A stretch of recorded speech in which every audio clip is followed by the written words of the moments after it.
बातमी आहे कर्नाटक राज्यातून।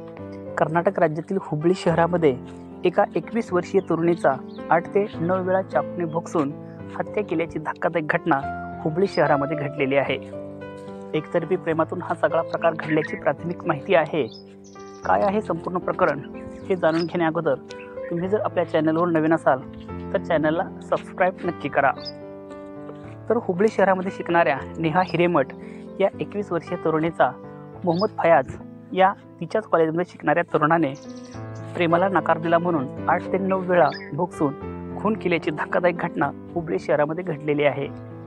नेहा हिरेमठ ही 21 वर्षाची तरुणी MBAच्या पहिल्या वर्षाला शिकत होती, तर तिच्याच कॉलेजमध्ये शिकणारा मोहम्मद फयाज हा तरुण तिच्यावर एकतर्फी प्रेम करत होता।